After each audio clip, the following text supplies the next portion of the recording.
Hi kids, this is Miss Choi reporting live with Mr. Bear and Mrs. Bear over here. Reporting live from my house to yours. I hope you're doing well. I hope you're keeping your hands clean, you're staying inside, and you're safe. And we miss you. We miss you a lot. Today I have a little surprise for all of you. I will be reading a book by one of my favorite authors. The book, it's called The Popcorn Book by DePaola. He's the guy, this is the author that wrote one of my favorite books. And I like it. If you were in Miss Choi's class, you probably heard this book before. But it's the book he wrote, the Strega Nonia book. So today I'll be reading The Popcorn Book by the same author. So here we go. The Popcorn Book.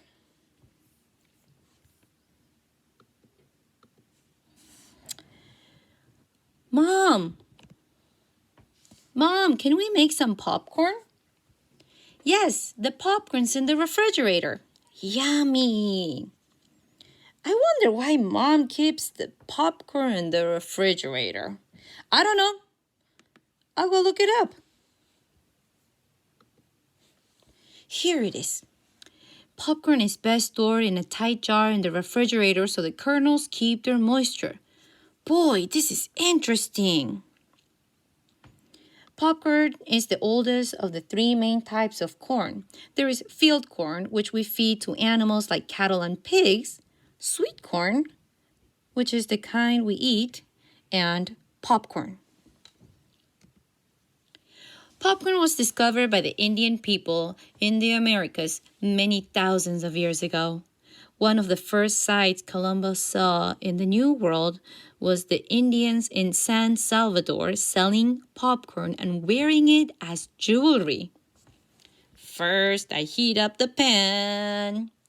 But popcorn is even older than that. In a bat cave in New Mexico, archaeologists found some popped corn that was 5,600 years old. And 1,000-year popcorn kernels were found in Peru that could still be popped. Now the cooking oil. The Indian people of the Americas had many different ways to pop popcorn. One way was to put an ear of corn on a stick and hold it over a fire. Kind of like making marshmallows, huh? But many kernels were lost in the fire with this method. Another way was to throw the kernels right into the fire by the handful. The popcorn popped out all over the place, so there was a lot of bending and running around to gather it up. Okay, now it's hot enough to add a few kernels. In 1612, French explorers saw some Iroquois people popping corn in clay pots. They would fill the pots with hot sand, throw in some popcorn, and stir it with a stick. When the corn popped, it came to the top of the sand and was easy to get. The Iroquois people were fond of popcorn soup. Soup? The Algonquias, who came to the first Thanksgiving dinner, even brought some popcorn in a deerskin pouch. The colonists liked it so much that they served popcorn for breakfast with cream poured on it. Today, Americans use 500 million pounds of popcorn each year. 30% is eaten at movies, circuses, ball games, and county fairs. 10% is saved for seed and sold to other countries. But 60% is popped right at home. Oh, goody, the kernels are popping. That means the oil must be ready. People in the Midwest buy more popcorn than in any other part of the United States. Milwaukee and Minneapolis are the top popcorn eating cities, followed by Chicago and Seattle. Most of the popcorn is grown in the Midwest too. Now I will put more kernels in the pan and turn the heat up.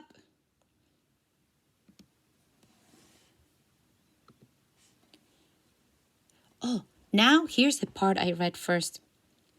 Popcorn is best stored in a tight jar in the refrigerator so the kernels keep their moisture. If the kernels dry out, there will be too many old maids left at the bottom of the pan. Old maids are unpopped kernels. It doesn't look like enough. If the popcorn does dry out, you can add 1 or 2 tablespoons of water to the jar and shake it until the water is absorbed. I didn't know that. Popcorn pops because the heart of the kernel is moist and pulpy and surrounded by a hard starch shell. When the kernel is heated, the moisture turns to steam and the heart gets bigger until the shell bursts with a pop. Are you sure you didn't put too much popcorn in the pan? Of course not, silly. The Indian people had a legend that inside each kernel of popcorn lived a little demon. When his house was heated, he got so mad that he blew up. There are different kinds of popcorns. White hullless and yellow hullless are the ones most commonly sold in stores. The smallest type is called strawberry because it has red kernels and the ears look like strawberries. Rainbow has red, white, yellow, and blue kernels. It is sometimes called calico. There is black popcorn too, but all of it pops white. The biggest kernels are called dynamite and snow puff. Shake, shake, shake. After popcorn is popped, most people like to put melted butter and salt on it. But if salt is put in the pan before the kernels are popped, it makes the popcorns tough. Shake, shake, shake.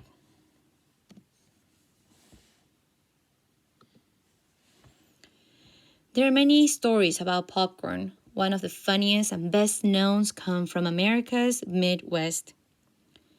One summer, it was so hot and dry that all the popcorn in the fields began to pop.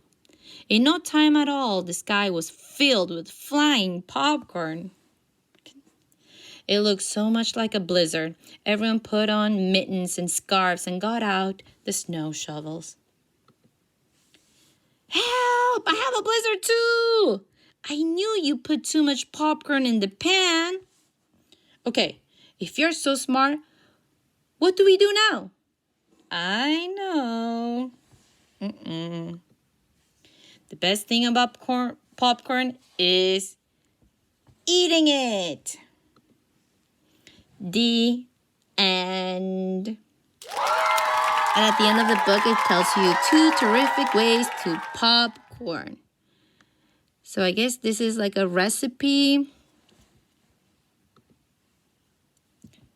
Ta-da! Well, I hope you enjoyed the book, kids. Stay tuned for my next story. That was really cool. How Tomie DePaola used this picture book to teach kids about the history of popcorn. And I actually learned a lot of things about popcorn that I didn't know about. So keep reading and we'll stay in touch. Love you and miss you.